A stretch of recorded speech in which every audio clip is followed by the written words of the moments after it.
Neymar জুনিয়রের সাম্প্রতিক injury ও performance এবং ব্রাজিল জাতীয় দলে ওয়ার্ল্ড কাপে জায়গা পেতে তার সম্ভাব্যতা কতটা আছে।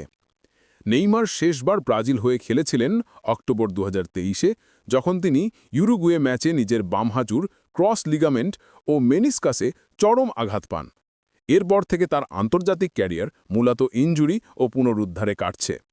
2025 সালে স্যান্টাস ক্লাবে ফিরে যাওয়ার পরও নেইমারকে মাস্কুলার ইনজুরি, মাংসপেশি টান ইত্যাদি বিভিন্ন সমস্যা বাধা দিয়েছে। একটি সাম্প্রতিক ইনজুরি ছিল তার থাই বা ফিমোরাল মাসল, যা সেপ্টেম্বরেই ঘটেছে এবং সেটা তাকে কিছু সপ্তাহের জন্য মাঠের বাইরে রেখেছে। তাছাড়া স্যান্টাস দলও তার নিজের ফর্ম উভয় দিকেই ওঠানামা দেখা গেছে। যেমন একটি হোম ম্যাচে 6-0 পরাজয়ে তিনি আবেগপ্রবণ ছিলেন এবং সমালোচনা নিয়েছেন। তবে কোচ কার্লো অ্যাঞ্চেলোটি ইতিমধ্যে বলেছেন যে যদি নেইমার পূর্ণ শারীরিকভাবে ঠিক থাকে তাহলে তিনি কোনো সমস্যার মুখোমুখি হবেন না দলে যাওয়ার ক্ষেত্রে। অ্যাঞ্চেলোটি ইনজুরি স্বাস্থ্যকে প্রধান মানদণ্ড হিসেবে দেখছেন, টেকনিক্যাল বিষয়গুলো দ্বিতীয় সোপানে। তাহলে মূল প্রশ্ন, নেইমারের ব্রাজিল জার্সিতে ওয়ার্ল্ড কাপের সুযোগ পেতে কতটা সম্ভাবনা আছে?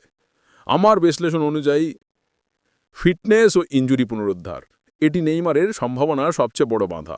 যদি তিনি পূর্ণভাবে সুস্থ ও ধারাবাহিকভাবে মাঠে থাকতে পারেন তখনই দলের সুযোগের পথ খোলা হবে।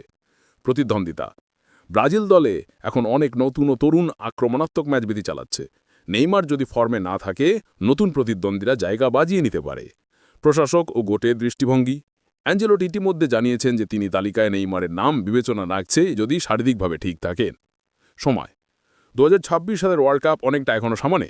নেইমারকে এই সময় ধারাবাহিক পারফর্ম করতে হবে এবং ইনজুরি ছাড়া থাকা দরকার। সুতরাং যদি আমাকে একটা সম্ভাবনা বলতে হয় আমি বলবো 50-60% সম্ভাবনা আছে যে নেইমার ব্রাজিল দলে ফিরতে পারেন যদি তিনি পুরোপুরি সুস্থ ও পারফর্ম করতে শুরু করেন। এই সম্ভাবনা কম নয়, কিন্তু এই তিনটি শর্তাধীন সুযোগ শারীরিক ও ফর্মের উপর অনেক কিছু নির্ভর করবে।